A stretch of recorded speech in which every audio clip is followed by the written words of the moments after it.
Oh, Tuhan Yesus. Baik, selamat malam, saudara-saudari.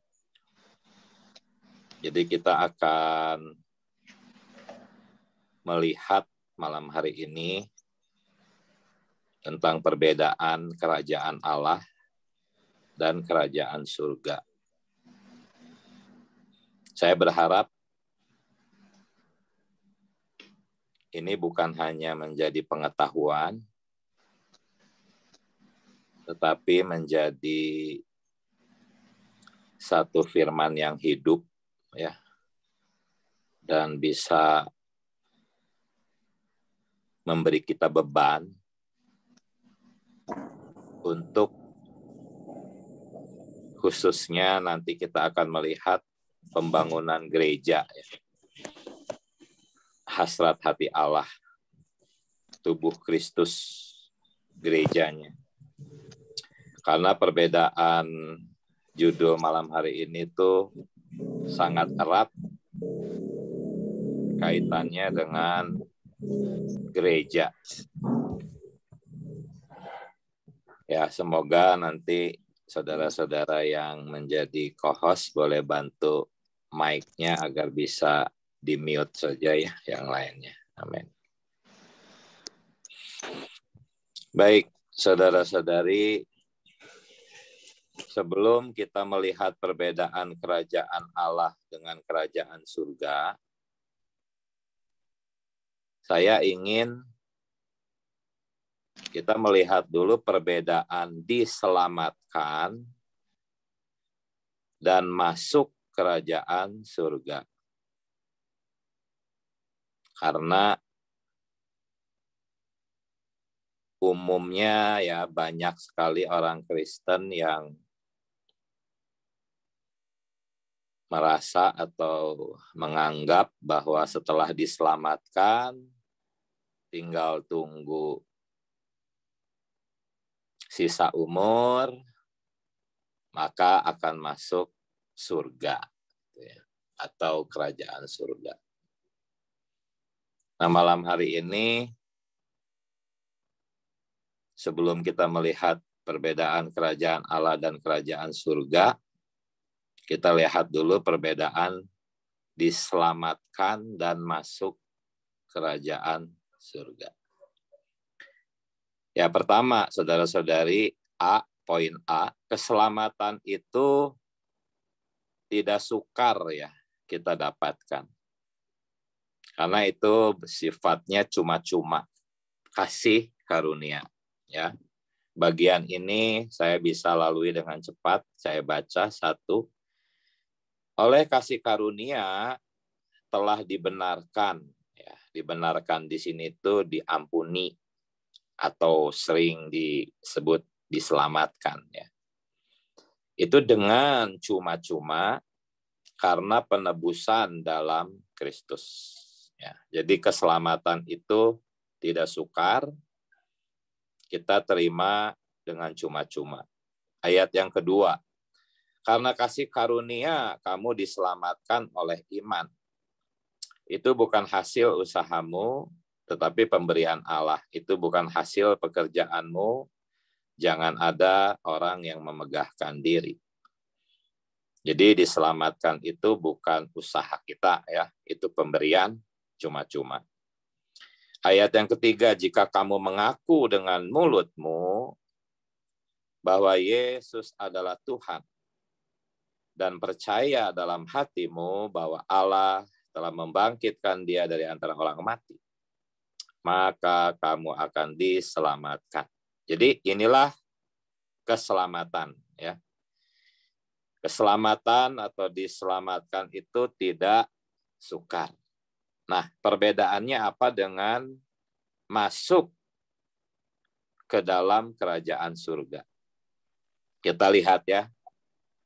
Sekarang kita melihat perkara masuk ke dalam kerajaan surga. Masuk ke dalam kerajaan surga itu sukar, saudara-saudari.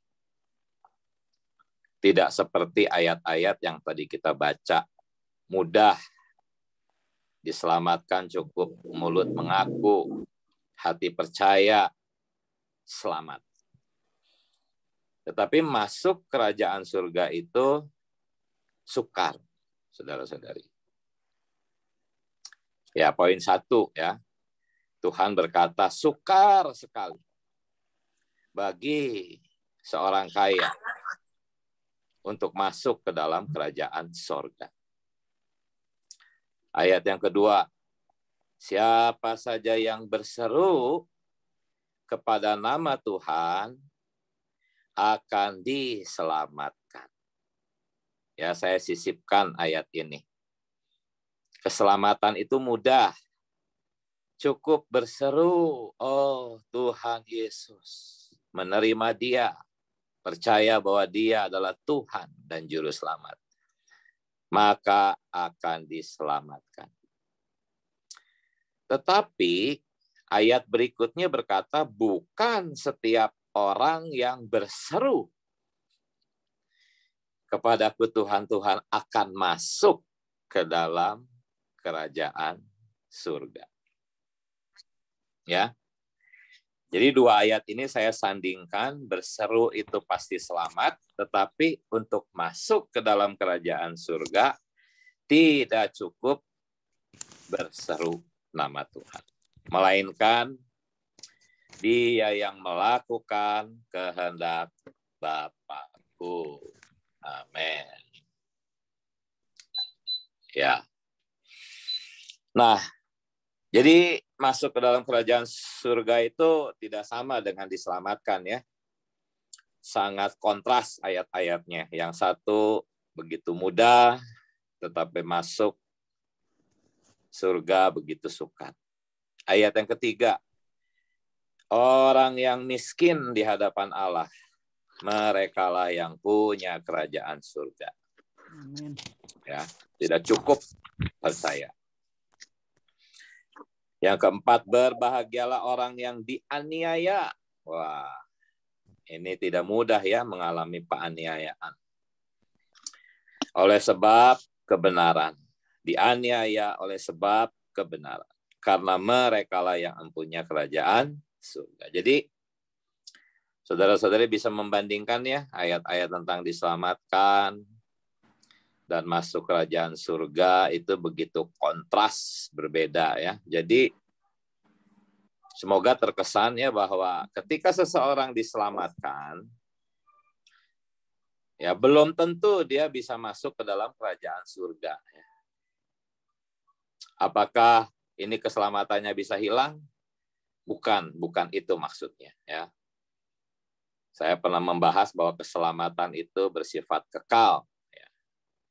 Tetapi walaupun demikian, belum tentu orang yang diselamatkan bisa masuk ke dalam kerajaan surga.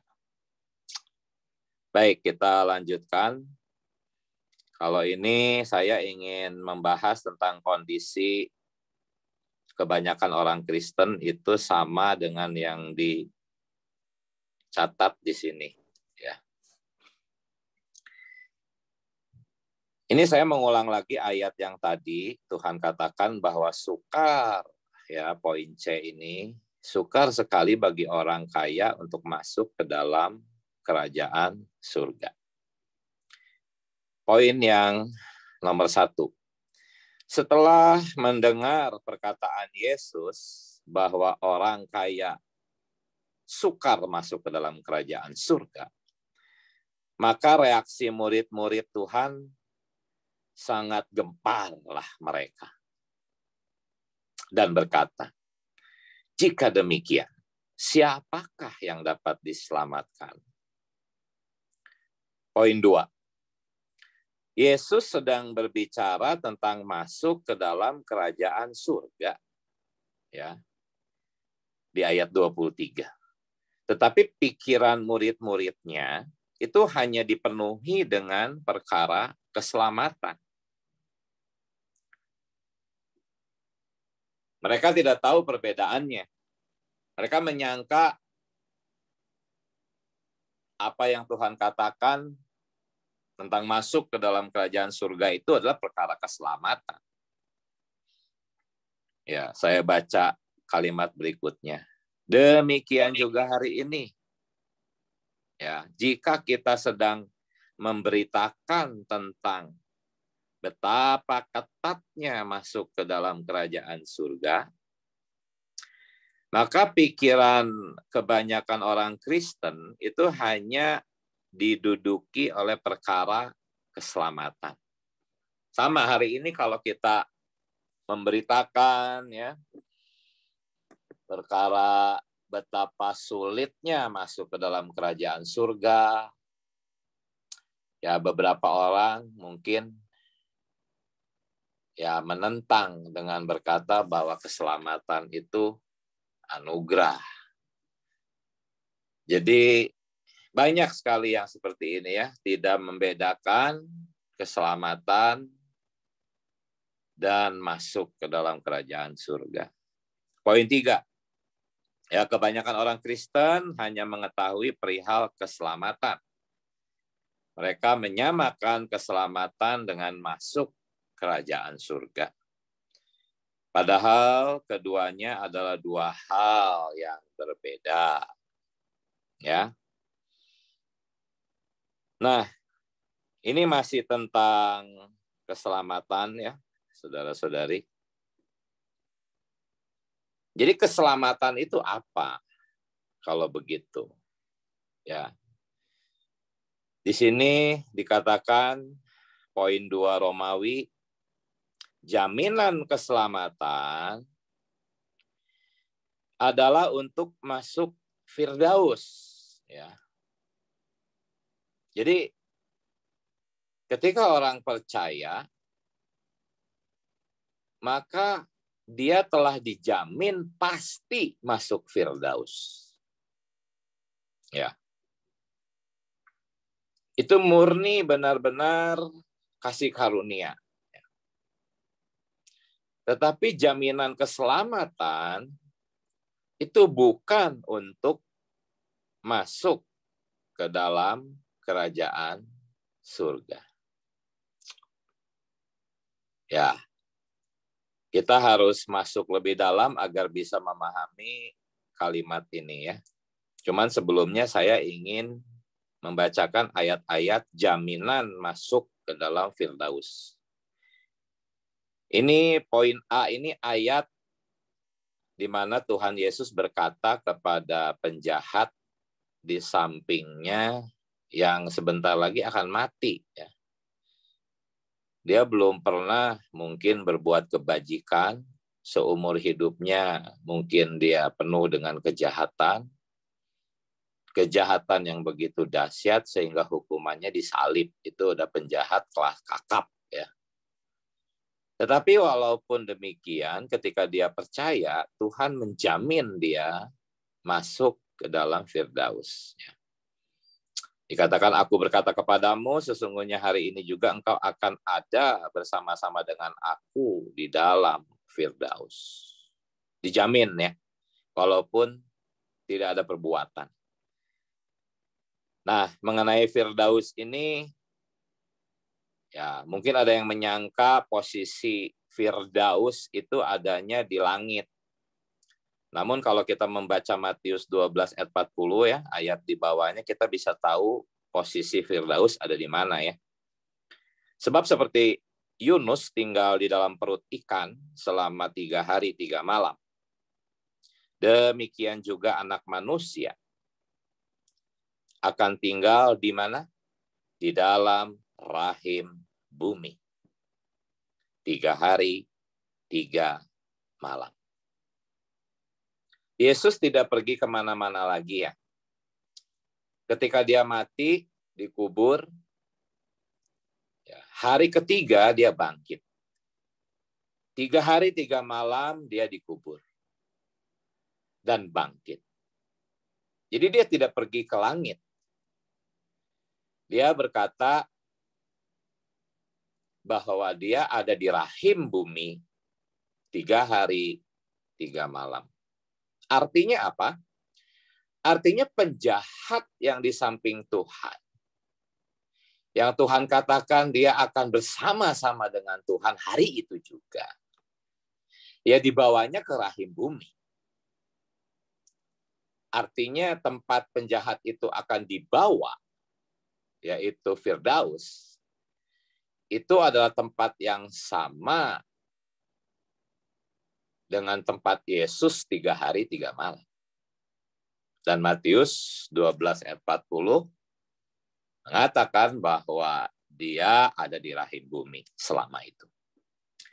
Nah, mengenai ini saya tidak akan panjangkan, pasti ada beberapa saudara-saudari yang penasaran, tapi nanti di lain kesempatan kita bisa membahas ini lebih dalam. Bebannya sekarang mengenai kerajaan surga ya, dan kerajaan Allah. Jadi keselamatan itu dijamin untuk masuk ke dalam Firdaus ya. Nah, coba kita bandingkan dengan masuk ke dalam kerajaan surga yang di poin B ya. Ini penjahat yang di samping Tuhan, rasanya sih tidak memenuhi syarat yang di poin B ini. Ya. Syaratnya jika kebenaranmu tidak lebih benar daripada kehidupan, keagamaan ahli-ahli Taurat. Ya sebetulnya kehidupan keagamaan ini kebenaran ahli-ahli Taurat.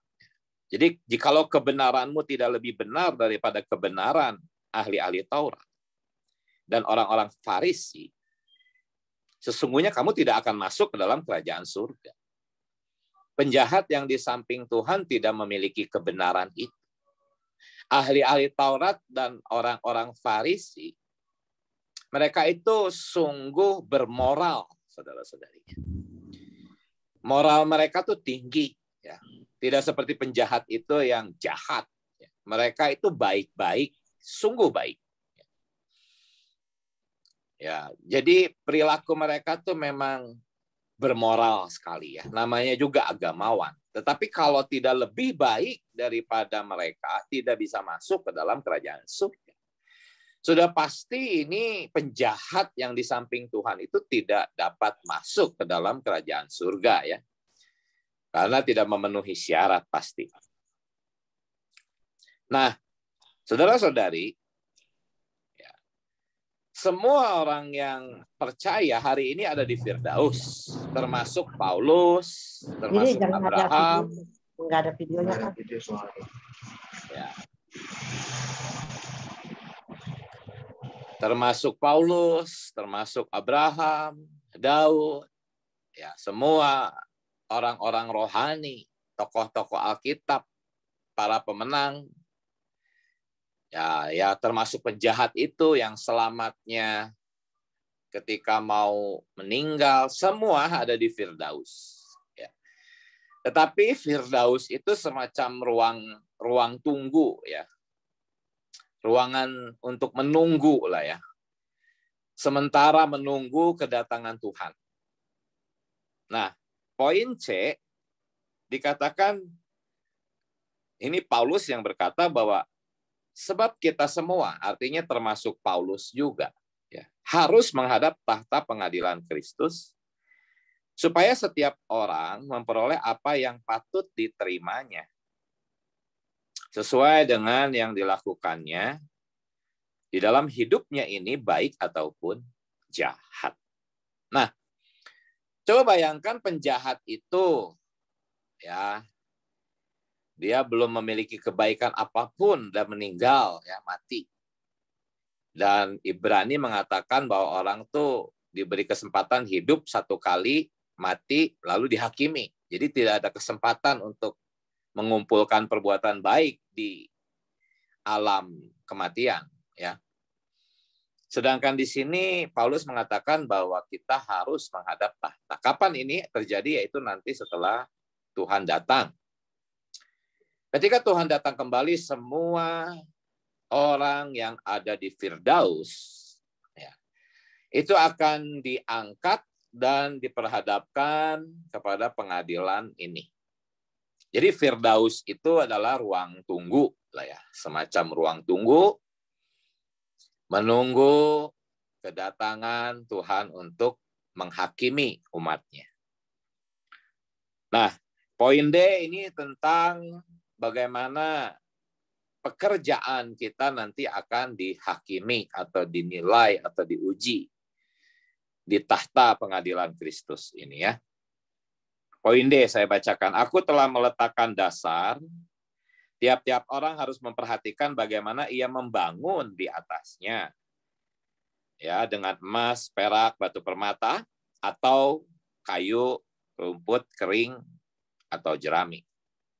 Jadi ada dua jenis bahan ya, bahan yang mulia dan bahan yang tidak mulia. Emas, perak, batu permata itu bahan-bahan yang mulia, kayu, rumput kering, dan jerami itu bahan-bahan yang akan terbakar, mudah habis ya. Nah, sekali kelak pekerjaan masing-masing orang akan diuji oleh api itu. Jika tahan uji, ia akan mendapat upah.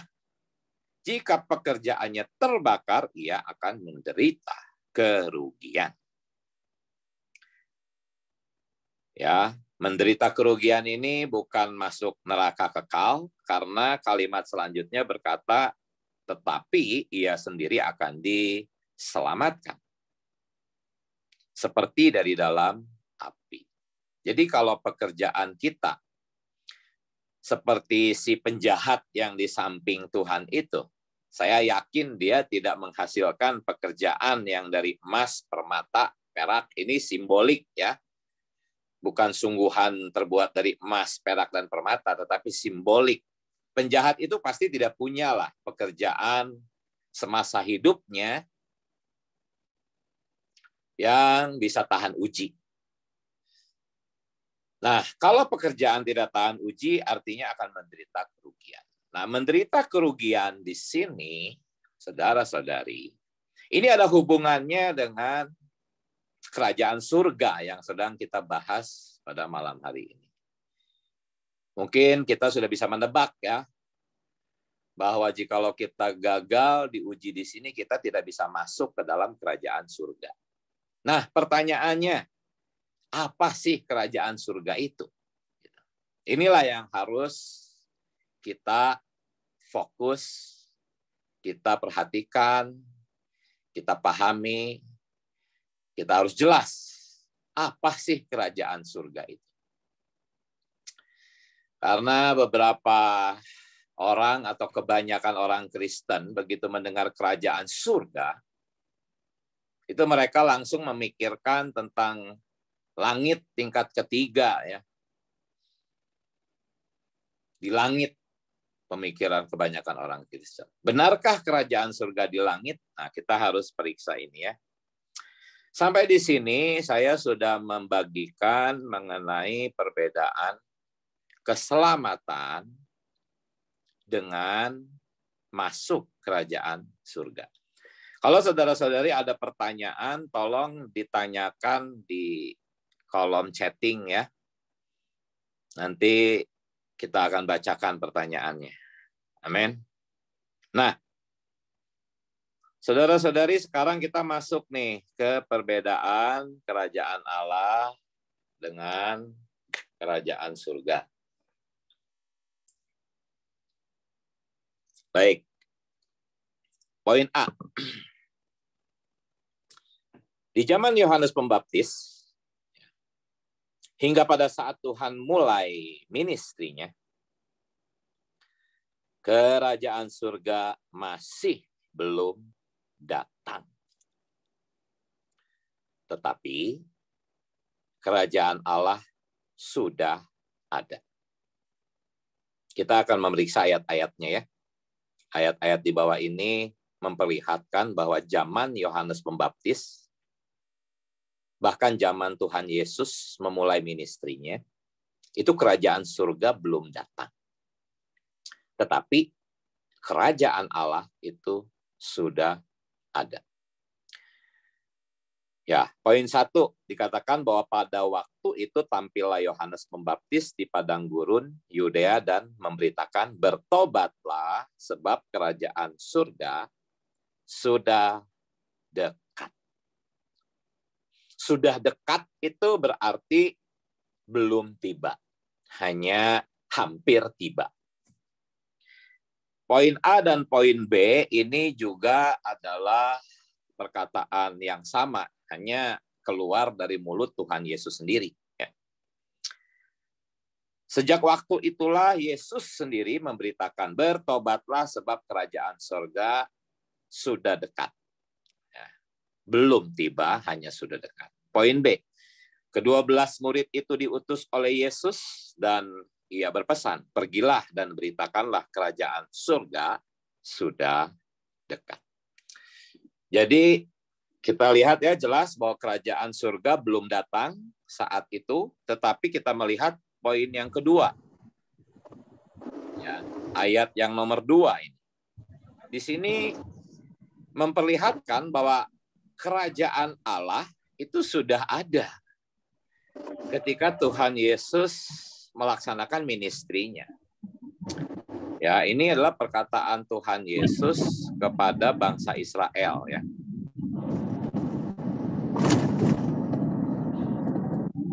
Oh, Tuhan Yesus. Baik. Kita perhatikan di sini.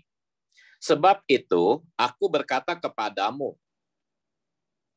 Mu di sini bangsa Israel ya. Bahwa kerajaan Allah akan diambil daripadamu.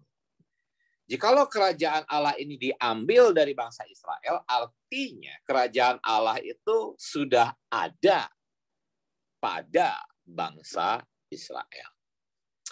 Hanya karena bangsa Israel tidak berbuah, maka kerajaan Allah itu diambil. Ya, dan akan diberikan kepada satu bangsa.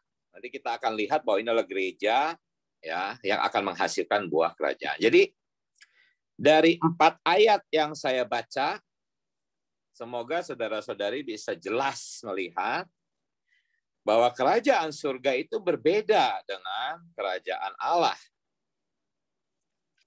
Yang satu belum datang, yang satu sudah datang. Poin B, jadi kerajaan Allah sudah ada di antara orang Israel, tetapi kerajaan surga belum datang, hanya sudah dekat. Ini membuktikan bahwa kerajaan surga berbeda dengan kerajaan Allah.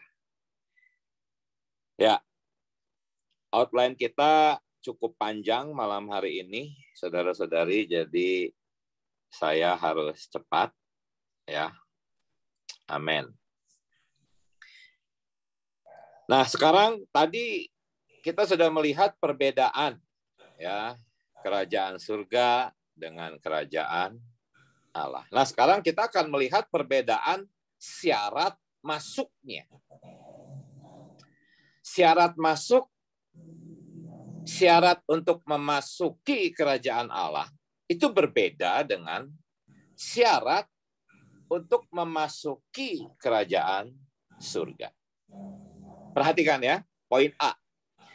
Syarat untuk memasuki kerajaan Allah adalah dilahirkan kembali oleh Injil yang kita dengar.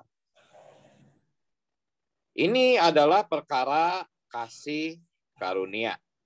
Kita baca ayat-ayatnya ya, ada 3 ayat di sini. 1.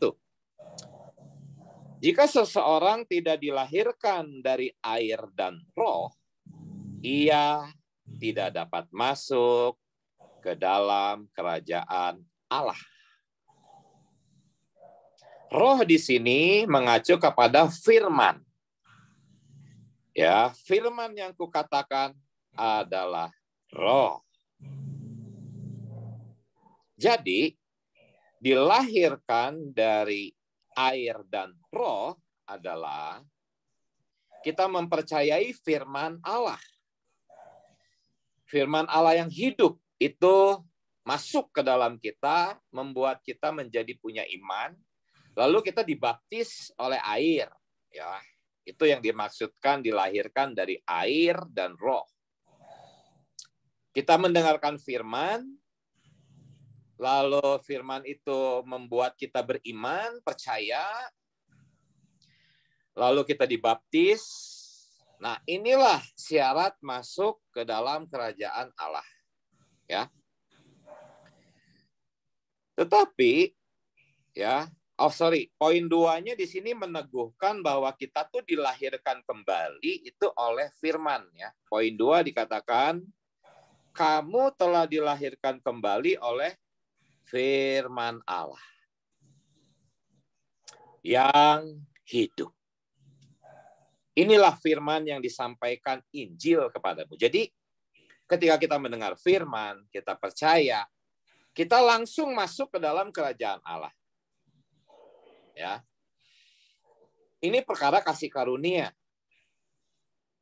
Karena iman itu sendiri adalah pemberian melalui firman. Jadi poin 3, masuk kerajaan Allah oleh dilahirkan kembali pada saat mendengar dan menerima firman Injil adalah perkara kasih karunia. Jadi masuk ke dalam kerajaan Allah, syaratnya apa? Syaratnya ya menerima kasih karunia. Ya. Tidak sulit. Sama dengan syarat diselamatkan. Karena sesungguhnya diselamatkan itu berarti dilahirkan kembali. Dan dilahirkan kembali itu berarti masuk ke dalam kerajaan Allah. Tadinya kita bukan anak-anak Allah. Tadinya kita ada di kerajaan iblis. Lalu kita dilahirkan menjadi anak-anak Allah. Ya. Sehingga bisa masuk ke dalam kerajaan Allah. Sama seperti anak-anak singa dilahirkan dari singa sehingga dia bisa masuk ke dalam kerajaan singa. Cukup dilahirkan, masuklah ke dalam kerajaan. Tetapi saya bukan singa. Bagaimana saya bisa masuk ke dalam kerajaan singa? Caranya ya saya harus dilahirkan dari singa, baru saya bisa masuk ke dalam kerajaan singa. Itulah maksudnya dilahirkan kembali menjadi anak-anak Allah. Ya, dalam 2 tanda kutip itu menjadi Allah-Allah. Ya. Tetapi bukan dalam kealahan, dalam sifat. Kita dilahirkan. Sama seperti tadi. Ya. Kita dilahirkan menjadi Allah-Allah, anak Allah yang masuk ke kerajaan Allah. Ini makna daripada masuk ke dalam kerajaan Allah. Nah, tetapi syarat untuk masuk ke dalam kerajaan surga, saudara-saudari, poin B, ya, itu bukan hanya dilahirkan kembali, melainkan setelah kita dilahirkan kembali, kita diminta untuk memiliki kehidupan, perilaku, dan kebenaran yang lebih unggul. Poin 1 kita baca ayatnya. Ya, ini syaratnya sangat berbeda sekali dengan memasuki kerajaan Allah. Poin 1, jika kamu tidak melakukan kehendak Allah melebihi ahli-ahli Taurat dan orang-orang Farisi, sesungguhnya kamu tidak akan masuk ke dalam kerajaan surga. Ya, bukan sekedar percaya, dengar Injil, percaya, dilahirkan kembali, masuk kerajaan Allah. Bukan. Lebih dari sekedar itu, kita harus memiliki satu perbuatan, satu kehendak Allah yang kita lakukan melebihi orang-orang yang sangat baik ini. Wow, sulit ya. Bagaimana kita menandingi kebaikan ahli-ahli Taurat dan orang Farisi? Sulit sekali. Tidak semudah memasuki kerajaan Allah. Poin 2, berbahagialah orang yang miskin di hadapan Allah, karena mereka lah yang punya kerajaan surga. Sekali lagi ya, saya mengulang ayat-ayat tentang kerajaan surga untuk mengkontraskan perbedaannya dengan kerajaan Allah. Tadi kita sudah melihat perbedaan waktu kedatangannya. Kerajaan surga belum datang, kerajaan Allah sudah datang. Sekarang kita melihat perbedaan syarat masuk ke dalam kedua kerajaan ini. Ya, syaratnya sungguh amat beda. Yang satu kasih karunia, yang satu harus ada sesuatu yang kita hasilkan, ya. Baik. Kita lanjut. Saya akan mulai ini dengan Bagan, ya. Untuk membuat saudara-saudari jelas Jadi lihat di sini judulnya apa? Kerajaan surga tercakup di dalam kerajaan Allah, ya. Kerajaan surga itu tercakup, ya, di dalam kerajaan Allah. Saya mau mengajak saudara membaca dulu yang poin A ini ya, saudara-saudari. Allah adalah apa? Raja segala zaman. Ya. Artinya apa? Artinya kerajaan Allah itu berlangsung terbentang sejak kekekalan yang lampau hingga kekekalan yang akan datang. Nah, ini adalah kekekalan yang lampau, ya. Ini adalah kekekalan yang akan datang. Jadi dikatakan Allah itu raja segala zaman. Artinya kerajaan Allah itu ada terbentang 6 zaman ini, ya. Yes, di sini kita membuat bagannya 6 zaman. Banyak sih pelajar-pelajar Alkitab yang membuat bagan 7 zaman, ada yang lebih banyak, tetapi intinya dari zaman kekekalan yang lampau sampai kekekalan yang akan datang, itu adalah periode dari kerajaan Allah, ya. Tetapi, ya, Yohanes Pembaptis tadi kita sudah baca ayatnya, di bawah sini juga saya bacain lagi, ya, ayatnya. Yohanes Pembaptis tuh tampil di sini nih. Yohanes Pembaptis tuh adanya di sini, ya, di zaman ini. Transisi dia, ya. Dia berkata bahwa kerajaan sorga sudah dekat, artinya ketika dia hidup itu belum ada, dia ada di sini, ya, di titik ini nih. Itu belum datang, ya. Itulah sebabnya mengapa bagan ini dibuat, ya. Kerajaan surga itu adalah zaman yang keempat ini, ya. Pertama, zaman sebelum dunia dijadikan, kemudian zaman sebelum hukum Taurat, yaitu zaman nenek moyang, kemudian zaman hukum Taurat. Yohanes Pembaptis hidup di zaman hukum Taurat ini, ya. Dan kerajaan surga belum datang ketika Yohanes memberitakannya di sini, ya. Jadi bagan ini semoga bisa dipahami, ya. Tetapi kerajaan Allah itu sudah ada pada bangsa Israel. Ini kan bangsa Israel di sini nih. Ya, di sini bangsa Israel. Bangsa Israel itu hidup di dalam ruang lingkup kerajaan Allah. Ya. Jadi kerajaan Allah itu sudah ada. Dan memang ketika zaman hukum Taurat, kerajaan Allah itu memang ada pada bangsa Israel. Bangsa-bangsa lain memiliki kerajaannya masing-masing. Tetapi bangsa Israel, Allah sebagai raja daripada bangsa ini. Ya. Karena itu ketika bangsa Israel ini tidak berbuah, Allah akan diambil kerajaan itu daripada mereka. Dikatakan di sini, ya. Diambil.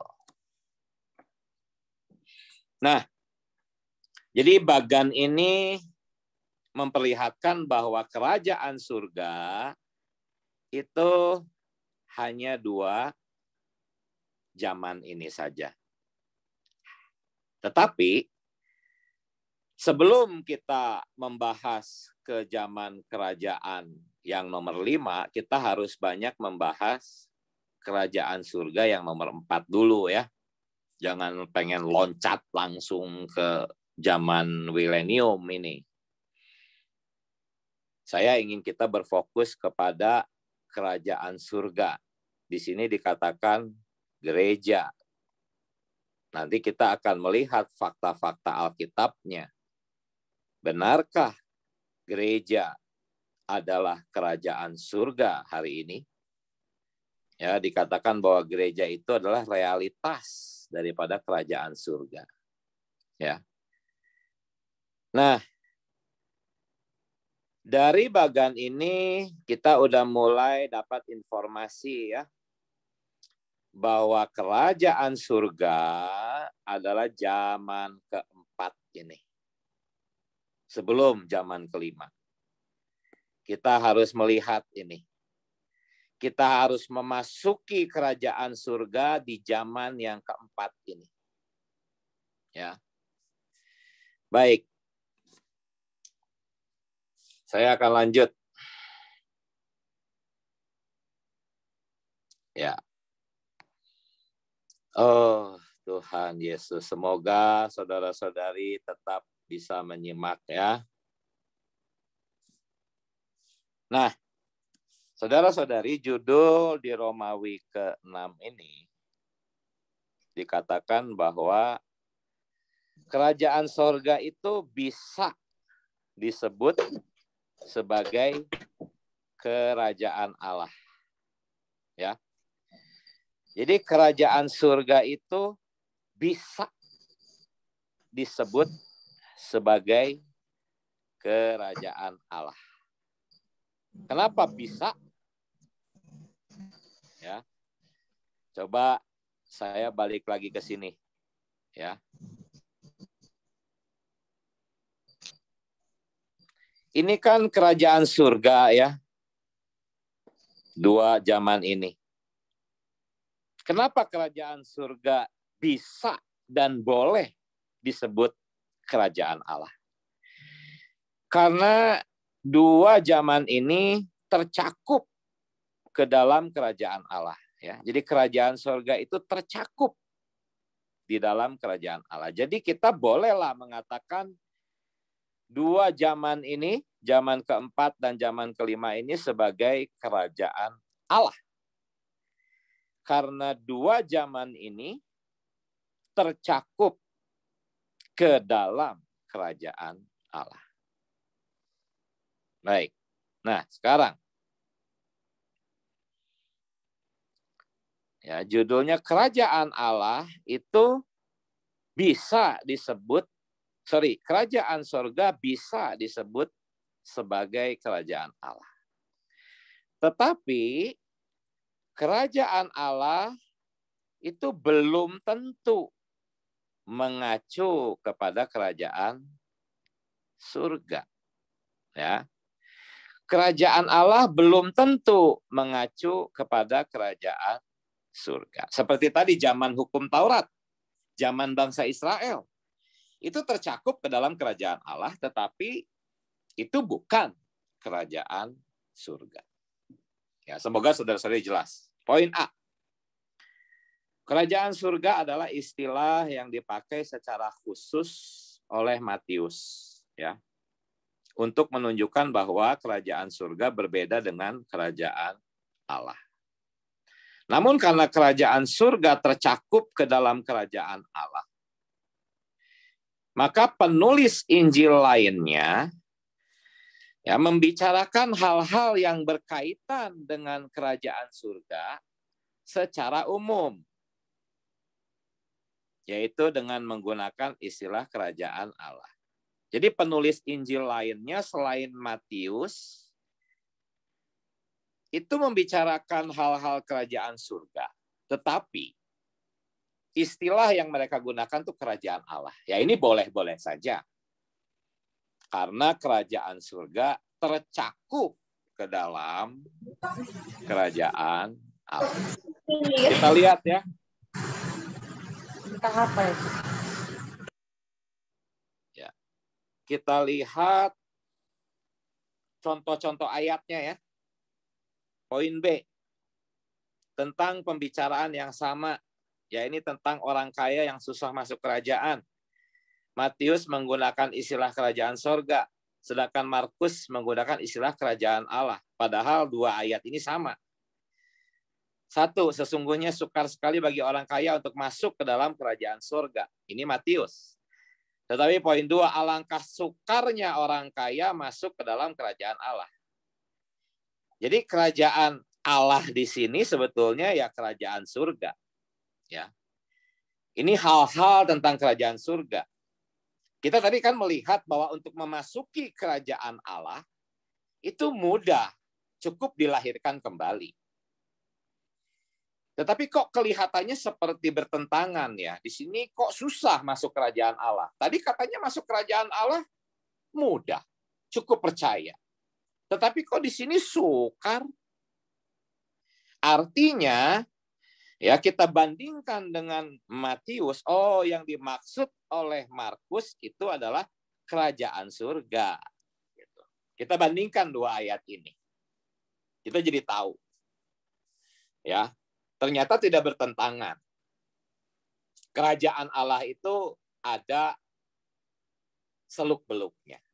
Nah, ini contoh yang lain, poin D ya, tentang orang yang miskin di hadapan Allah. Matius menggunakan istilah kerajaan surga, sedangkan Lukas menggunakan istilah kerajaan Allah. Lihat, 2 ayat ini, 1 dan 2 ini sama sebetulnya. Ucapan Tuhan Yesus yang diucapkan ya, dalam waktu yang bersamaan, hanya ditulis oleh 2 orang yang berbeda. Matius menggunakan istilah kerajaan surga, Lukas menggunakan istilah kerajaan Allah. Berbahagialah orang yang miskin di hadapan Allah, karena merekalah yang punya kerajaan surga. Tetapi Lukas menggunakan istilah kerajaan Allah. Berbahagialah kamu yang miskin, karena kamulah yang punya kerajaan Allah. Jadi dari sini kita bisa melihat bahwa yang dimaksudkan kerajaan Allah oleh Lukas itu ya kerajaan surga. Gitu kan? Jadi semoga saudara-saudari bisa melihat perbedaan kerajaan surga dengan kerajaan Allah. Walaupun berbeda, tetapi kerajaan surga boleh disebut dengan kerajaan Allah. Tetapi kerajaan Allah belum tentu kerajaan surga. Ya. Saya merasa perlu balik lagi ke sini ya. Jadi 2 zaman ini, maaf. Ya. 2 zaman ini, ya, zaman yang ke sini dan yang ini ya. Ini boleh kita sebut dengan kerajaan Allah.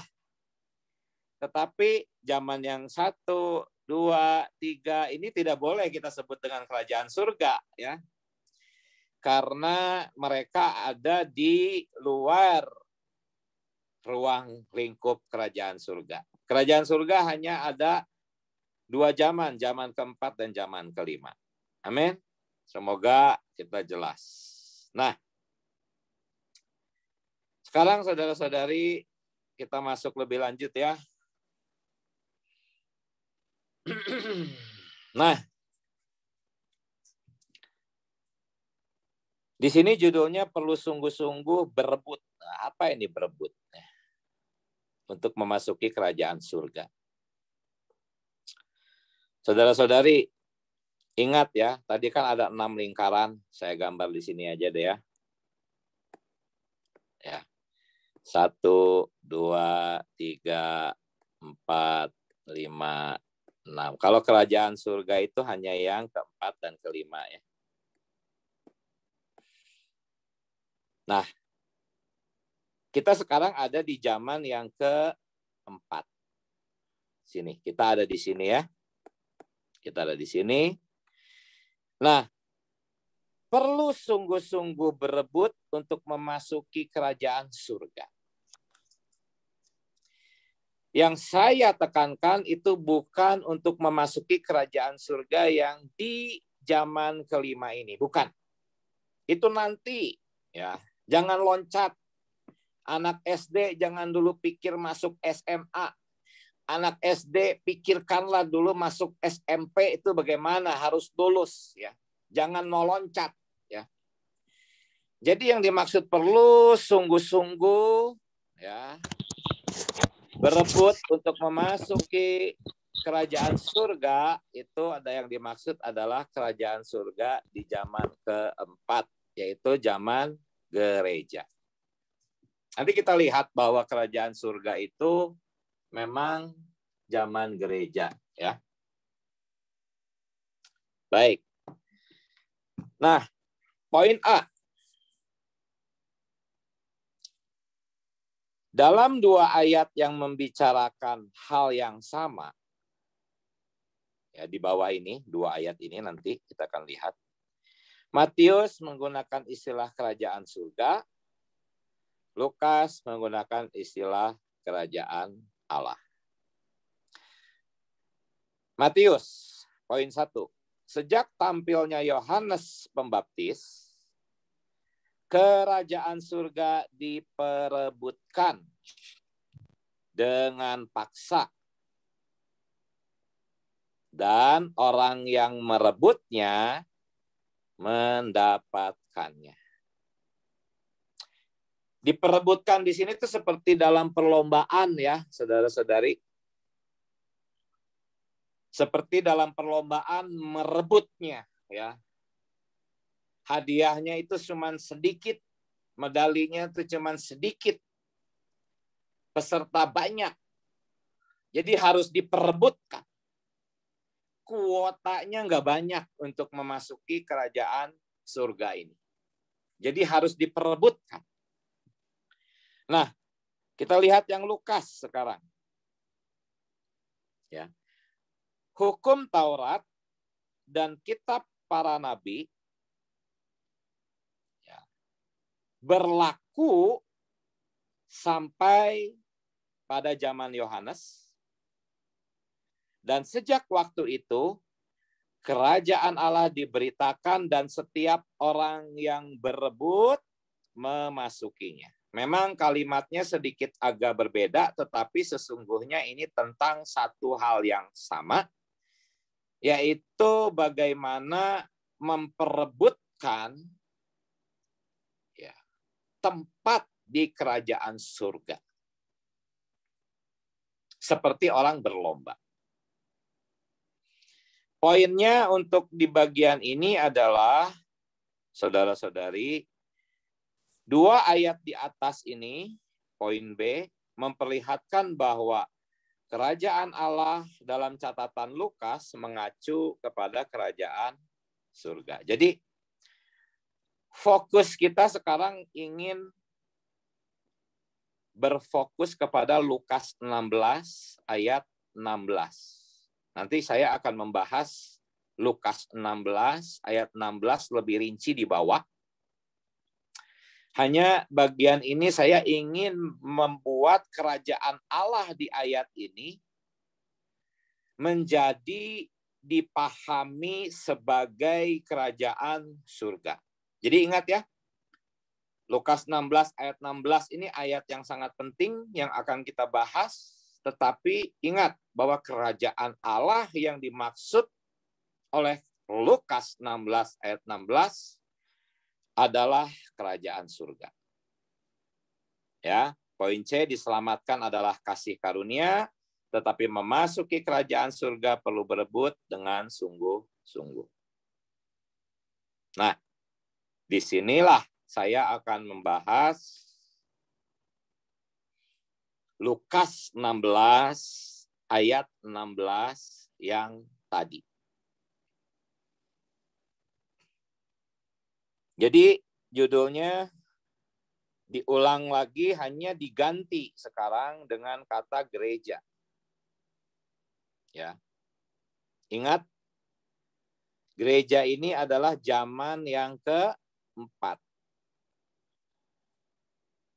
Bukan kerajaan 1000 tahun. Kita perlu sungguh-sungguh berebut untuk memasuki gereja yang sesungguhnya adalah realitas kerajaan surga di zaman ini.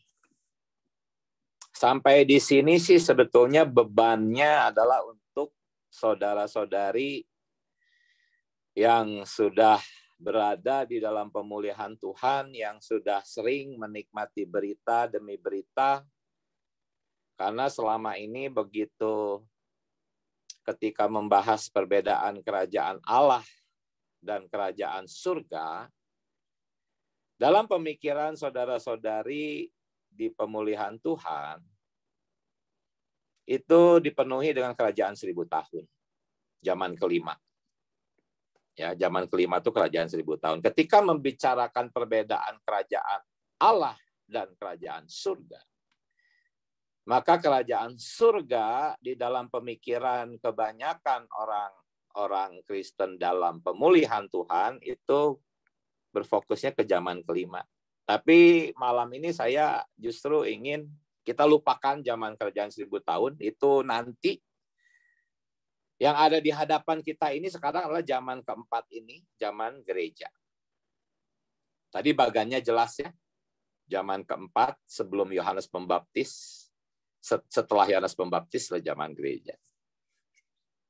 Nah, poin C kita baca, orang-orang yang berebut masuk ke dalam kerajaan surga adalah kaum beriman perjanjian baru yang sungguh-sungguh mencari realitas gereja.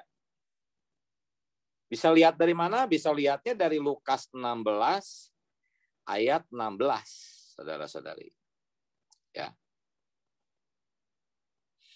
Kita lihat poin 1. Lukas 16 ayat 16, hukum Taurat dan kitab para nabi berlaku sampai kepada zaman Yohanes. Dan sejak waktu itu kerajaan Allah diberitakan dan setiap orang berebut memasukinya dengan paksa. Tujuan saya dalam membahas ayat ini ingin melihat bahwa kerajaan surga yang kita harus berebut untuk memasukinya itu bukan kerajaan 1000 tahun yang dimaksudkan di sini. Tetapi lebih ke dalam penghidupan gereja perjanjian baru yang sejati. Saudara-saudari, kita sungguh perlu mencari penghidupan gereja yang adalah realitas kerajaan surga ini. Di zaman sekarang, hari ini juga kita harus cari ini. Itu beban saya memberitakan poin ini. Ya. Lukas 16 ini saya bagi menjadi 3 bagian, 16A, 16B, dan 16C. Kita lihat ya. Ingat, fokus kita adalah untuk melihat kerajaan surga adalah gereja. Sekarang 16A. Hukum Taurat dan kitab para nabi. Ini sebetulnya kan perjanjian lama. Oke? Berlaku sampai zaman Yohanes. Artinya ketika Yohanes muncul, perjanjian lama berakhir. Ya. Ini ada angka 1, dijelaskan di sini angka 1-nya. Ya. Berlaku sampai, dijelaskan di sini. Jadi frase berlaku sampai ini membuktikan bahwa zaman perjanjian lama berakhir di zaman Yohanes. Jikalau perjanjian lama berakhir di zaman Yohanes, maka sudah pasti zaman berikutnya adalah zaman perjanjian baru, yaitu zaman gereja. Gitu. Itu cara berpikirnya seperti itu. Ya. Kemudian 16B. Ya. Ada 2 yang akan dijelaskan, poin 1 dan poin 2. Dan sejak waktu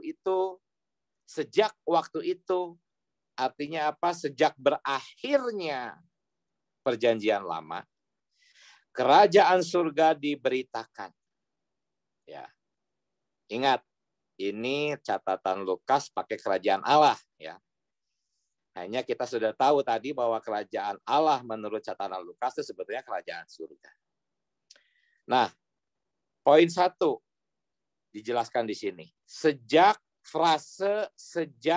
waktu itu memperlihatkan bahwa kerajaan surga adalah zaman berikutnya.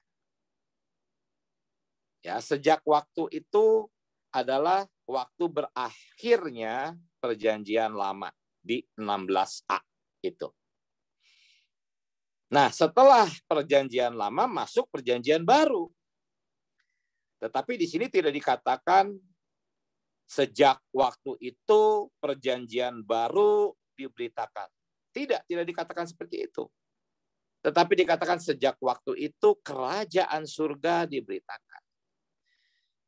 Ya, artinya ini adalah zaman berikutnya. Ya, yaitu zaman gereja. Kita bisa combine ini dengan perkataan Yohanes, bertobatlah sebab kerajaan surga sudah dekat. Artinya hampir tiba. Dan saat itu akhir daripada zaman perjanjian lama. Yohanes Pembaptis mengumumkan kerajaan surga sudah dekat. Sebetulnya boleh juga dikatakan zaman gereja sudah dekat. Zaman perjanjian baru sudah dekat. Inilah yang dimaksud pemberitaan Yohanes. Kerajaan surga itu adalah zaman berikutnya setelah zaman perjanjian lama, yaitu zaman yang belum datang, hanya sudah dekat ketika Yohanes Pembaptis memberitakannya. Dan itu adalah perjanjian baru, kita tahu, dan perjanjian baru adalah zaman gereja. Dari sini kita bisa melihat bahwa kerajaan surga yang Yohanes katakan sudah dekat, itu adalah zaman gereja. Ya. Nah, sampai di sini ya.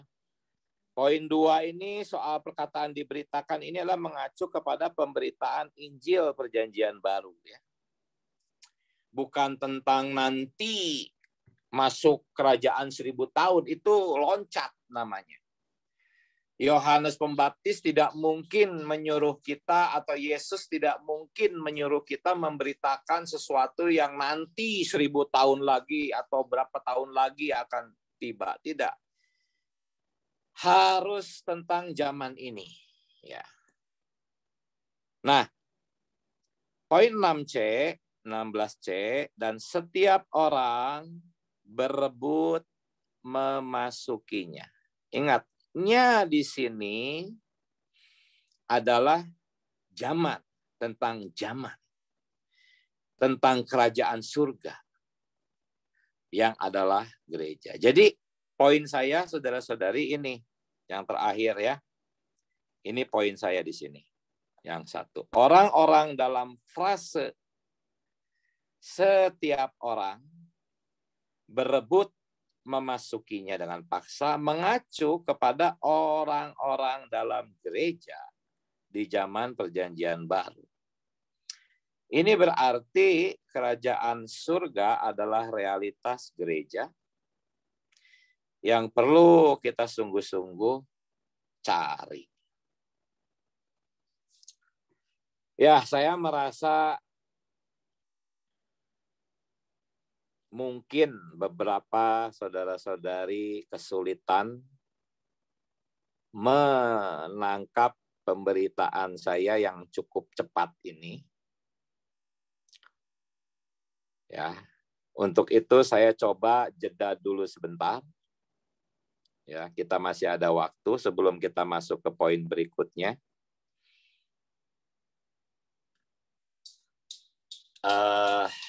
Kira-kira apa ada yang mau ditanyakan? Atau bagaimana?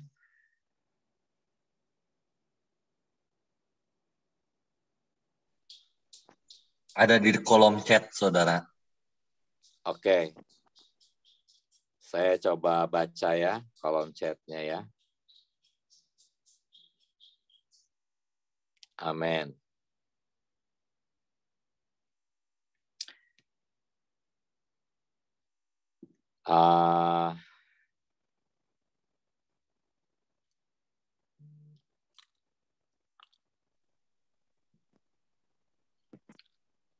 Saya akan bacakan yang berhubungan dulu dengan materi ya.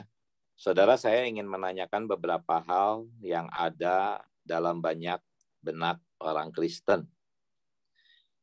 Apakah dapat disimpulkan bahwa istilah umum masuk surga adalah tidak alkitabiah? Ya, sebetulnya kalau tadi kita lihat orang yang selamat masuk Firdaus, ya, bukan masuk surga. Tuhan berjanji hari ini juga, berarti hari pertama itu Tuhan mati. Penjahat itu ada di Firdaus. Dan kita tahu bahwa hari pertama itu tercakup ke dalam 3 malam, 3 hari, 3 malam Yesus di rahim bumi. Artinya Firdaus itu ada di rahim bumi. Sedangkan kata surga dalam teks aslinya itu Uranos, itu berarti langit. Orang yang meninggal tidak diangkat ke langit, tetapi dibawa ke Firdaus. Orang percaya yang meninggal, maksudnya ya. Poin 2, apakah perbedaan surga dan kerajaan surga? Kita tadi sudah lihat bahwa kerajaan surga itu adalah satu zaman yang adalah realitas kehidupan gereja hari ini di mana di bumi. Ya. Sedangkan kata surga itu mengacu kepada langit. Jadi surga dan kerajaan surga itu berbeda ya. 3, banyak hamba Tuhan yang berkata bahwa mereka dibawa ke surga atau ke neraka. Mohon dijelaskan apakah ini ilusi mereka atau mereka mendapatkan sebuah pengalaman yang tidak mereka ketahui istilahnya sehingga mereka menggunakan istilah yang keliru. Ya, mengenai mimpi atau pengalaman dibawa kemanapun kan saya nggak tahu ya. Saya tidak kenal dengan hamba-hamba Tuhan itu dan saya juga tidak ikut bersama mereka, jadi saya nggak tahu ya. Hanya kita ukur aja dari Alkitab saja dah ya. Apakah menurut Alkitab pengalaman mereka itu benar atau enggak ya, seperti itu. Baik, apa yang dimaksud dengan istilah Sheol, Hades, dan pangkuan Abraham juga di Firdaus? Ya. Jadi, alam maut atau Hades itu tempat orang kaya itu yang bisa memandang Lazarus dan Abraham dari jauh. Artinya kalau bisa dipandang dari jauh ya, orang kaya itu minta Lazarus mencelupkan ujung jarinya ke air, dia kehausan, dia pengen minum. Kalau misalnya jaraknya jauh, mana mungkin permintaan ini diajukan. Pastinya kan bisa saling memandang, artinya mereka dekat ya. Hanya di dalam Lukas 16 kan dikatakan bahwa ada jurang pemisah yang tidak dapat diseberangi, jurangnya juga tidak berdasar. Jadi kata Bapak Abraham nggak bisa. Artinya kalau Firdaus itu di rahim bumi, ya tempat Hades pun juga di rahim bumi. Hanya dipisahkan oleh jembatan jurang yang tidak bisa diseberangi. Nah, kemudian ada pertanyaan lagi, apakah konsekuensi bila tidak ikut berlomba? Apakah itu hal wajib? Apa hadiah atau medali orang yang menang?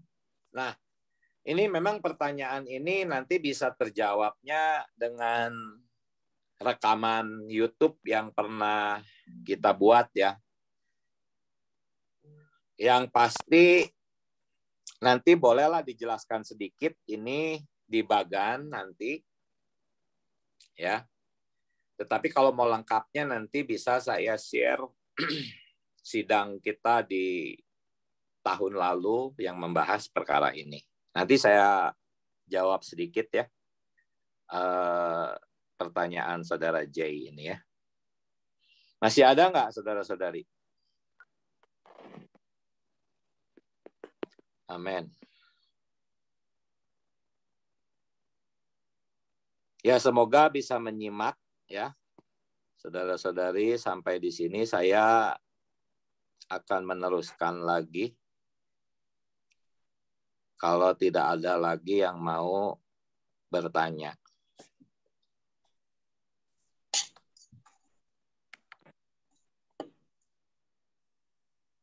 Amin. Nah, ini masih tentang Yohanes 16 ayat 16 tadi ya, saudara-saudari. Maaf. Lukas 16 ayat 16 itu adalah ini ayatnya nih. Ya. Lukas 16 ayat 16 itu yang saya cetak dengan ini ya. Dengan warna merah. Ini dari tadi kita bahas ayat ini nih. Saya ingin memberitahu tentang apa sih berebut itu, maksudnya apa berebut itu, gitu ya. Nah, berebut itu kita harus melihat mulai dari ayat 10 sampai 18 ya. Di sana kita bisa tahu ini ayat-ayatnya saya udah ringkas. Saya hanya cetak dengan huruf tebal. Maksud berebut itu apa? Kita harus bacanya lengkap dari ayat 10 sampai 18. Berebut itu di sini adalah setia dalam hal perkara kecil. Benar dalam perkara-perkara kecil. Ini konteksnya tentang berebut ya. Setia dalam hal mamon. Setia dalam harta. Tidak dapat mengabdi kepada dua tuan, yaitu Allah dan mamon. Ya. Nah, ini ada ayat 14 saya cetak dengan warna biru, nanti kita bahas nih. Ini mendengar itu tuh orang-orang Farisi mencemooh ya, menghina Yesus ya. Orang-orang Farisi itu dikatakan hamba-hamba uang. Nanti kita bahas yang ayat 14. Saya bahas dulu berebut itu apa? Tadi sudah ya. Kemudian apa? Berebut itu tidak membenarkan diri. Ya. Seperti orang-orang Farisi itu yang membenarkan diri. Lalu apa? Itu tidak menganggap hukum Taurat itu tidak diremehkan karena tidak ada satu titik pun yang akan batal. Jadi tidak boleh meremehkan perintah-perintah hukum Taurat. Ya. Karena jangan berzina, jangan membunuh, menghormatilah orang tuamu, dan banyak hal dalam hukum Taurat itu tidak pernah dibatalkan. Itu adalah hukum moral. Ya. Jadi kita perlu jelas tentang hukum Taurat. Dan tidak berbuat zina. Inilah yang dimaksud berebut. Ya. Inilah yang dimaksud berebut memasuki realitas gereja perjanjian baru. Ya, cuma dikatakan di sini adalah sejak itu kerajaan Allah diberitakan dan setiap orang yang berebut memasukinya ya, itu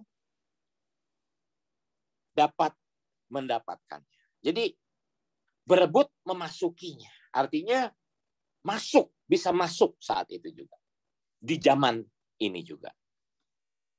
Ini adalah berebut menurut konteks dari Lukas 16 ayat 16. Nah, sekarang saya mau bahas ayat yang biru ini, yang dicetak warna biru ya. Ini maksudnya adalah agama adalah penghalang. Ya. Orang-orang agamawan itu, orang-orang Farisi itu, ahli-ahli Taurat itu, pemeluk agama itu menghalang-halangi, menjadi penghalang bagi orang-orang untuk masuk ke dalam gereja. Gereja perjanjian baru yang sejati. Ya. Saudara-saudari, hari ini agama ini tetap ada ya. Ahli-ahli Taurat dan orang-orang Farisi ini tetap ada hingga hari ini. Coba kita baca poin A. Sejak hari Yohanes Pembaptis sampai saat itu, orang-orang Farisi dengan keras menghambat orang-orang yang hendak masuk ke dalam gereja. Yang adalah realitas kerajaan surga. Karena itu orang-orang yang mau masuk harus merebutnya dengan paksa. Artinya merebut di sini yang tadi ya. Banyak hal yang di dalam Lukas 16, 10 sampai 18. Ini ayatnya di sini lihat. Celakalah engkau hai ahli-ahli Taurat dan orang-orang Farisi, hai kamu orang-orang munafik, karena kamu menutup pintu-pintu kerajaan surga. Sebetulnya ini pintu gereja. Ya.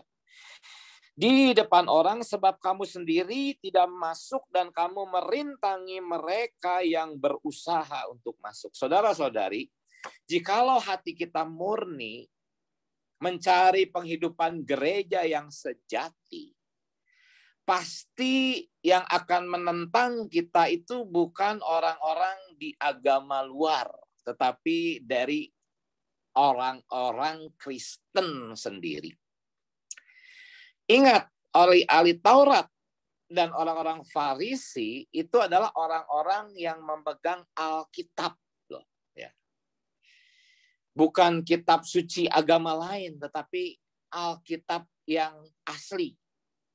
Demikian juga hari ini, jikalau kita ingin mencari penghidupan gereja yang sejati, yang adalah kerajaan surga hari ini, pasti kita akan mendapat penentangan dari para agamawan, para pemegang Alkitab. Kenapa? Karena hari ini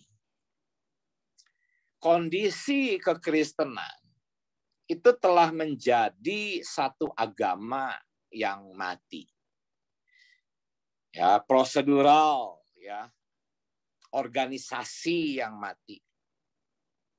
Ya. Ada sistem-sistem organisasi yang bertentangan dengan gereja yang benar.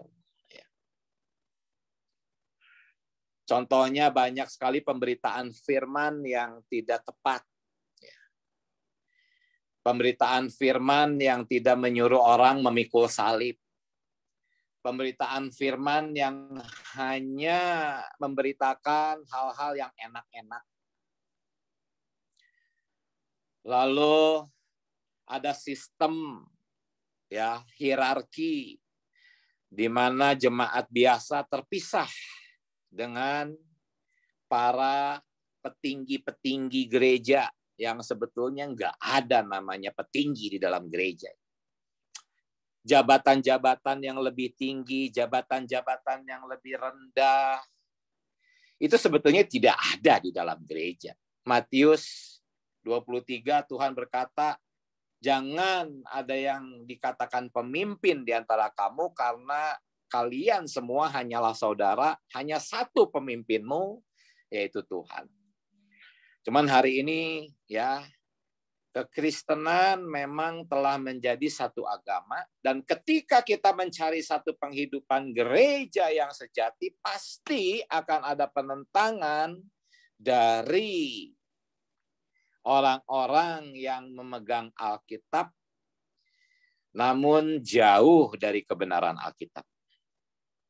Inilah yang dimaksud dengan ayat ini, saudara-saudari ya. Celakalah kamu, hai ahli Taurat dan orang Farisi, hai kamu orang munafik, karena kamu menutup pintu-pintu kerajaan surga di depan orang. Ya, saya pernah dulu mengalami berkat yang banyak sekali dari satu kelompok orang Kristen. Hanya kelompok orang Kristen ini bukan denominasi tempat saya berada. Ketika saya dengan sukacita saya laporan kepada pendeta saya, wah Pak, Om, saya mendapatkan berkat besar di kelompok orang-orang Kristen di sana. Tetapi pendeta saya nggak senang mendengar ini. Karena dia begitu takut saya keluar dari denominasi tempat dia berada. Sehingga akhirnya pendeta ini menjelek-jelekan kelompok yang memberkati saya itu. Ini salah satu hambatan bagaimana kita ingin mencari gereja yang adalah kerajaan surga hari ini. Karena sistem organisasi, sistem denominasi itu membuat orang berkelompok, terpecah belah, bersaing, ya.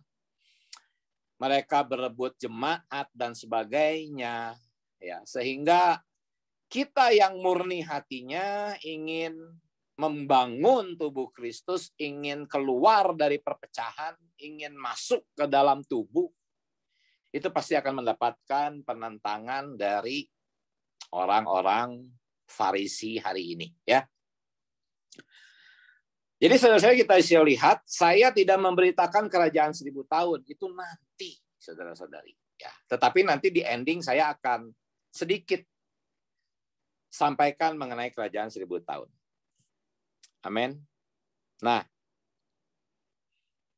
saudara-saudari, di sini saya ingin membagi lagi peneguhan bahwa kerajaan surga adalah gereja.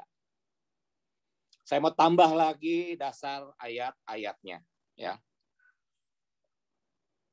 Di sini judulnya alam maut tidak akan menguasai gereja, karena gereja itu adalah kerajaan surga. Di sinilah Yesus yang berkata, ya, aku akan mendirikan apa? Gerejaku. Jelas Tuhan berkata ini. Dan alam maut tidak akan menguasainya. Nah, Yesus sedang berbicara kepada Petrus saat itu. Kemudian kepadamu, yaitu kepada Petrus, akan kuberikan kunci-kunci kerajaan surga.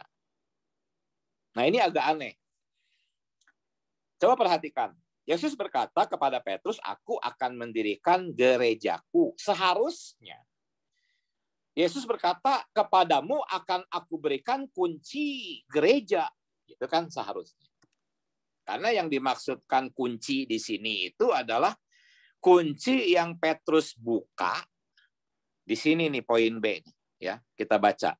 Menurut sejarah ada 2 kunci. Petrus menggunakan 1 buah pada hari Pentakosta untuk membuka pintu agar kaum beriman Yahudi dapat masuk ke dalam kerajaan surga, yaitu gereja.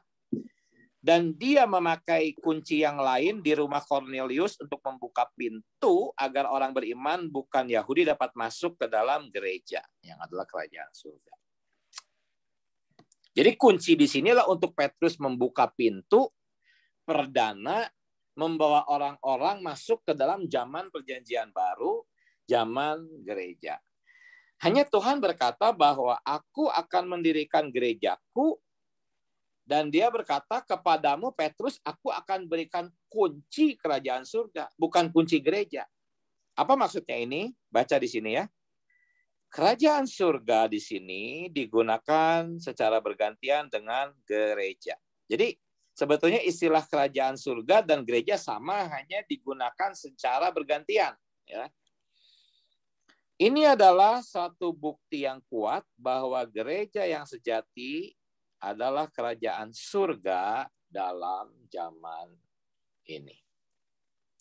Jadi gereja yang sejati, poin C, gereja yang sejati adalah kerajaan Allah.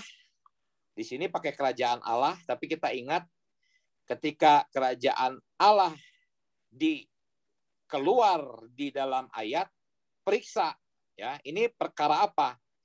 Kalau ini perkara gereja, artinya kerajaan Allah ini boleh kita anggap sebagai kerajaan surga. Karena sama, ya. Kerajaan surga disebut juga sebagai kerajaan Allah. Jadi boleh. Ya, gereja yang sejati adalah kerajaan Allah ditegaskan oleh Roma 14 ayat 17 yang menyebutkan kerajaan Allah dengan acuan yang jelas kepada realitas hidup gereja yang sejati. Di sini Paulus yang mengatakan, ya, ayatnya, sebab kerajaan Allah, konteksnya itu adalah hidup gereja, itu bukanlah soal makanan dan minuman, tetapi soal kebenaran, damai sejahtera, dan sukacita oleh Roh Kudus. Seolah-olah Paulus berkata, sebab gereja bukanlah soal makanan dan minuman, ya, tetapi soal kebenaran, damai sejahtera, dan sukacita. Hanya dengan istilah gereja diganti oleh Paulus dengan kata kerajaan Allah yang mengacu kepada perkara kerajaan surga. Jadi jelas ya, saudara-saudari, tadi kita sudah membahas memasuki kerajaan surga harus berebut.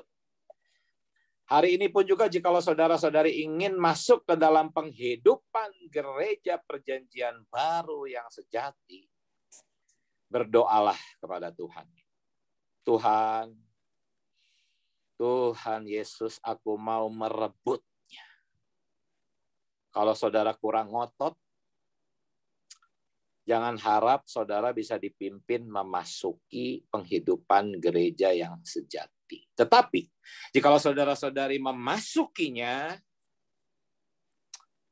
oh Tuhan Yesus, di sanalah sesungguhnya kerajaan surga itu. Saudara-saudari, kerajaan surga itu adalah gereja.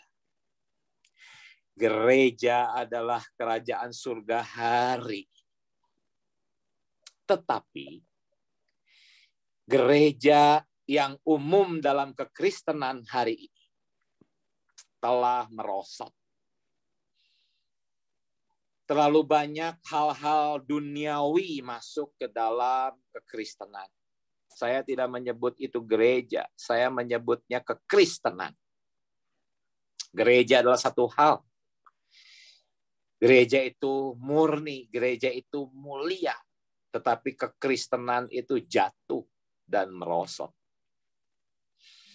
Kita harus berdoa, Tuhan, bawa aku masuk ke dalam gereja.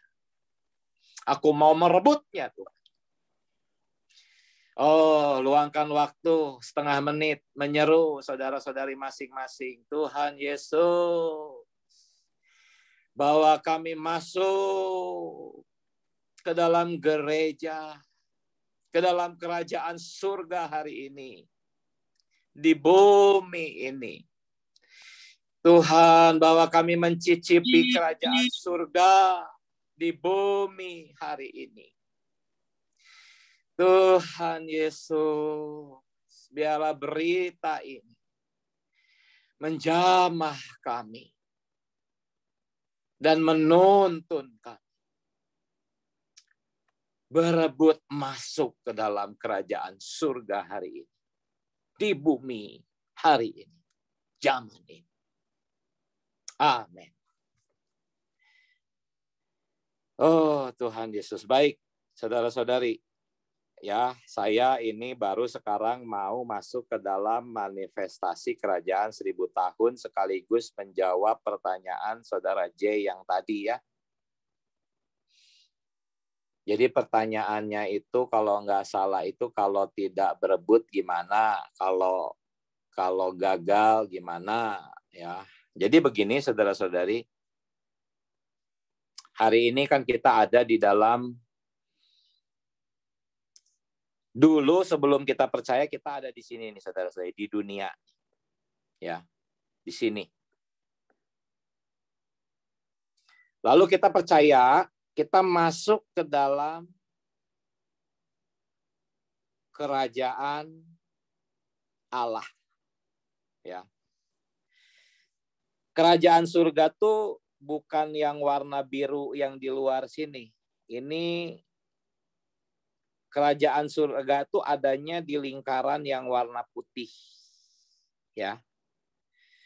Kalau yang di warna biru cincin ini tuh masih di luar realitas kerajaan surga. Ya. Setelah kita dari dunia dipindahkan selamat masuk ke dalam ruang lingkup kerajaan Allah, ya, maka kita harus masuk ke sini, ya, ke lingkaran putih bagian dalam. Berebut memasukinya tuh sebetulnya dari yang warna biru ini masuk ke dalam realitas kerajaan surga. Hari ini kebanyakan orang-orang Kristen tuh adanya ya masih di pinggiran lah, seperti tanah yang di pinggir jalan. Ya. Tanah yang di pinggir jalan itu ketika ditabur firman kan benihnya itu nggak bisa tembus ke dalam tanah karena tanahnya keras. Tanah di pinggir jalan tuh sering terlindas oleh kendaraan, lalu lalang, jadi keras. Berbeda dengan tanah yang di tengah. Ya. Jadi kebanyakan orang Kristen itu sekarang ada di keliling sini nih. Belum masuk ke dalam realitas gereja. Nah, kita harus memasukinya. Jikalau hari ini kita ada di sini, di tengah-tengah sini, saudara-saudari, kita berhasil masuk, berebut ke dalam realitas kerajaan surga. Ya.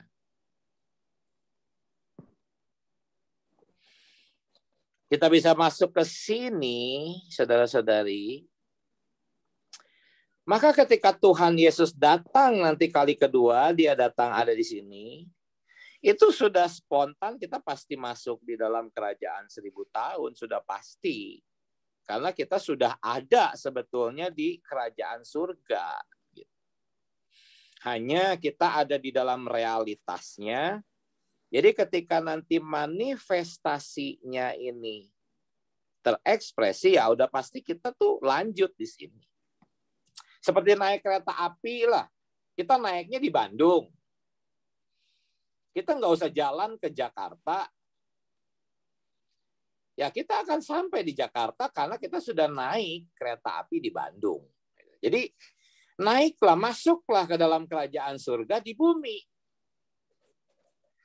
Nanti pasti kita akan tiba di zaman yang kelima ini. Tetapi pertanyaan Saudara Jay tadi, bagaimana kalau kita tetap di luar saja sini, ya? Maka nanti kita harus mempelajari 5 gadis bodoh, 5 gadis bijaksana. Mereka itu ditinggal di luar, ya. Ya, saya percaya mereka itu tidak akan masuk ke dalam zaman kerajaan. Mereka tetap ada di luar. Di luar di sini itu adalah untuk mengalami pendisiplinan di zaman kerajaan 1000 tahun. Ya. Nah, ini rekamannya yang tadi saya bilang. Ya, tentang pendisiplinan kaum beriman. Setelah didisiplinkan di zaman kerajaan 1000 tahun di sini, maka si penjahat yang di samping Tuhan tadi, ya, orang-orang yang meninggal, orang-orang Kristen yang meninggalnya di dalam dosa, setelah melewati masa pendisiplinan, Tuhan katakan di sana tuh ada ratap, tangis, dan kertak gigi. Jadi jangan anggap itu tempat yang enak, itu tempat yang mengerikan, walaupun hanya 1000 tahun.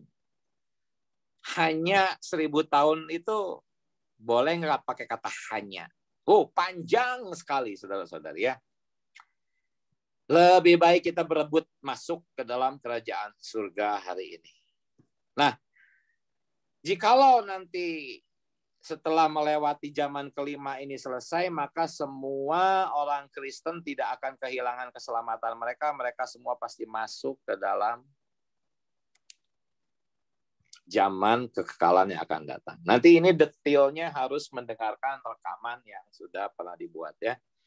Nah, inilah ayatnya, berbahagialah dan kuduslah ia yang mendapatkan bagian dalam kebangkitan pertama itu. Kematian yang kedua tiada berkuasa lagi atas mereka, tetapi mereka akan menjadi imam-imam Allah dan Kristus, dan mereka akan memerintah sebagai raja bersama-sama dengan dia 1000 tahun lamanya. Inilah masa milenium, ya. Ya, ini kerajaan surga yang berhubungan dengan kerajaan 1000 tahun. Saya hanya bahas sedikit. Kenapa saya bahas sedikit? Karena memang ayat-ayatnya pun sedikit, ya. Di sini ayat-ayat tentang kerajaan surga, saudara-saudari, itu ada 34 ayat.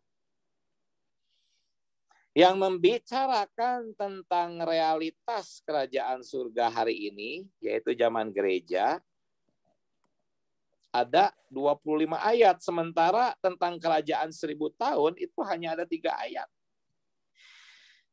Oh, selama ini banyak orang-orang Kristen dalam pemulihan Tuhan hanya fokusnya 1000 tahun, tetapi tidak fokus tentang bagaimana berebut masuk ke dalam gereja.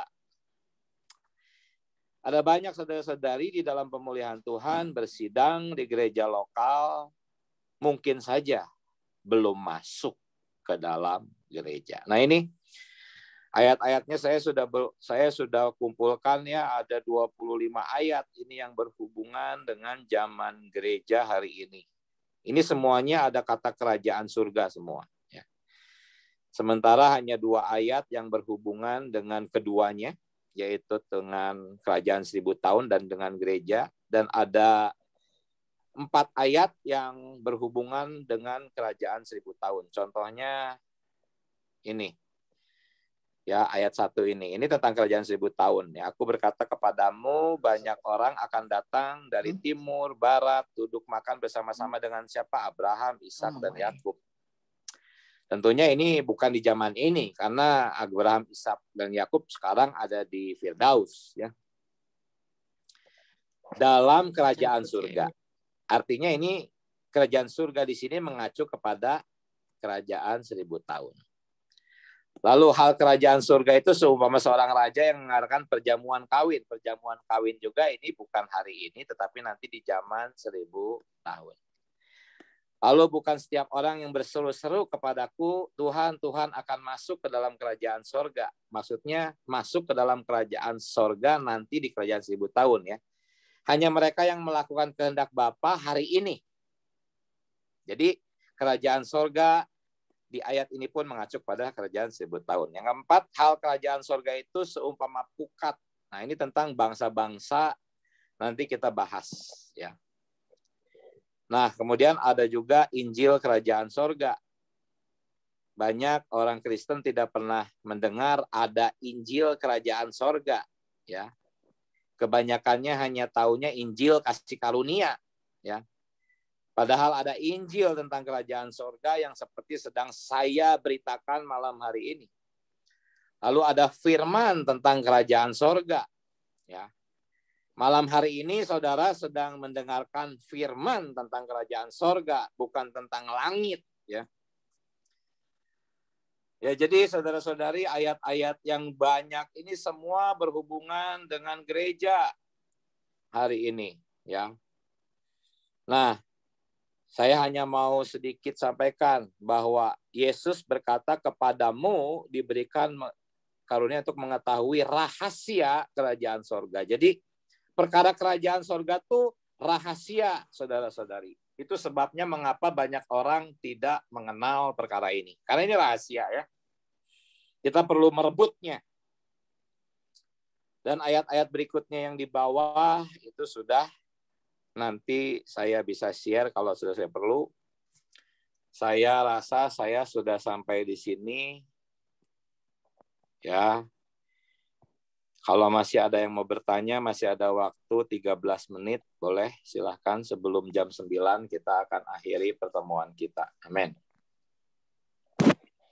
Puji Tuhan. Ya, ini di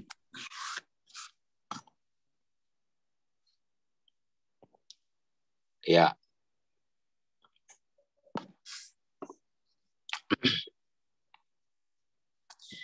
Pertanyaannya, apakah ada ayat firman yang mengatakan kertak gigi sama dengan pendisiplinan? Ya, apakah ada ayat firman yang mengatakan kertak gigi? Jadi, saudara-saudari, seperti contohnya, kita mempercayai bahwa Allah adalah Tritunggal. Tetapi tidak ada ayat yang mengatakan Allah Tritunggal.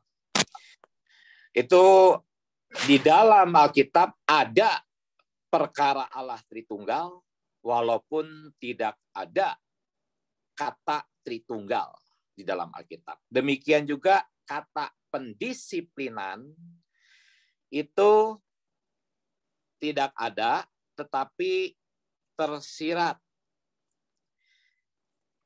Ya, yang paling mudah itu adalah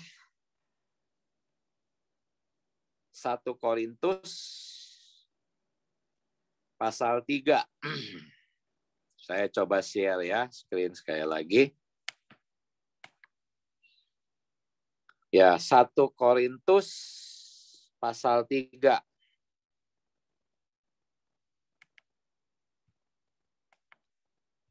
Ya. 1 Korintus Tetapi nanti kalau saudara-saudari mendengar ayatnya, rekamannya sangat jelas ya nanti ya. Jelas sekali tempat pendisiplinan itu tercatat di Alkitab. Nah, ini yang tadi saya bacakan.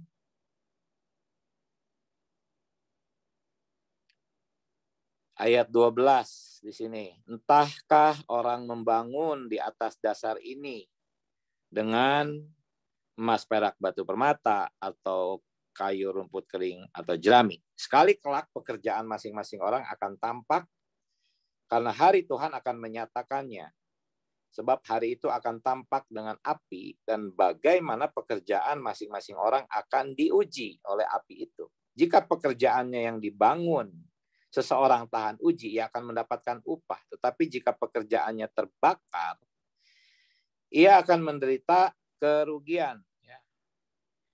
Jadi menderita kerugian di sini ini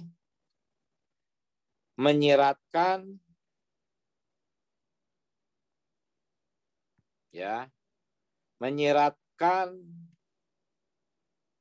sesuatu yang sangat tidak enak. Ya.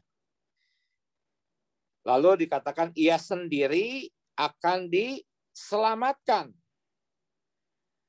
Tetapi diselamatkannya itu seperti dari dalam api. Ya. Jadi orang-orang yang pemenang itu pekerjaannya tahan uji, mendapat upah, tidak perlu lagi melewati api. Tetapi jangan setuju dengan ajaran purgatori yang mengatakan kalau nggak salah orang-orang hidup itu bisa membantu orang-orang mati melewati api penyucian. Bukan itu yang diajarkan oleh Alkitab. Tetapi ayat ini jelas-jelas memperlihatkan bahwa ia sendiri akan diselamatkan, ayat 15 ya, tetapi seperti dari dalam api. Maksudnya gimana?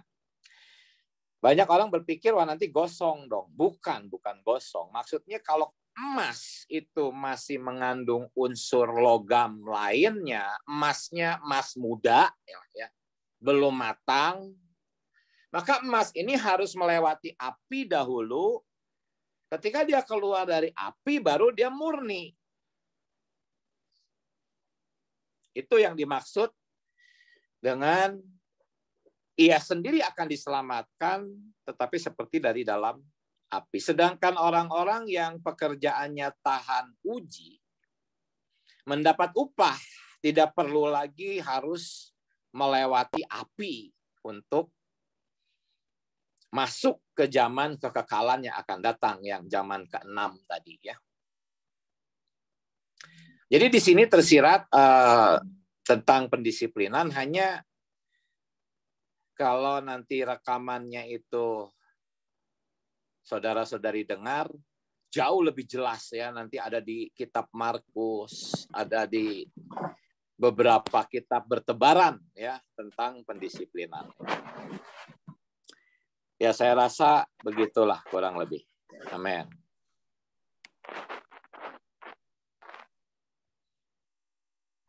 Oh Tuhan Yesus, bagaimana saudara-saudari? Ya, ini ada satu pertanyaan lagi dari saudari Ana Tepi. Apakah untuk semua orang yang tidak menang atau belum matang dalam hayat mengalami masa pendisiplinan sejaman selama 1000 tahun? Misal ada yang hampir matang dan ada yang sama sekali jauh dari matang. Tapi pendisiplinannya sama rata 1000 tahun. Ya, ada satu ayat yang memperlihatkan di dalam Lukas 19 ayat 19, saudara-saudari bisa baca sendiri, saya tidak share screen ya, bahwa di sana tuh ada upah yang Ada yang diberi upah 5 kota, ya. Ada yang diberi upah 10 kota. Itu Lukas 19 mulai dari ayatnya ke-17, ayat 18, 19. Itu tentang perbedaan upah di dalam kerajaan 1000 tahun. Artinya memang ada tingkatan-tingkatan. Menurut prinsip ini, saya juga yakin bahwa di pendisiplinan pun ada tingkatan-tingkatan, hanya mengenai masanya, apakah bisa di tengah-tengah sebelum 1000 tahun lewat, masuk langsung ke kerajaan, atau harus nunggu dulu 1000 tahun, terus bagaimana pendisiplinannya yang ringan, bagaimana yang berat, itu saya tidak tahu lah ya. Yang pasti Tuhan adil, dan saya tidak mau tahu juga karena fokus saya adalah saya tidak mau masuk ke dalam tempat pendisiplinan itu. Amin. Amin. Puji Tuhan. Bagaimana saudara-saudari?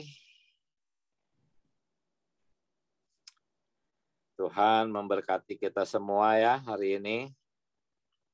Amin.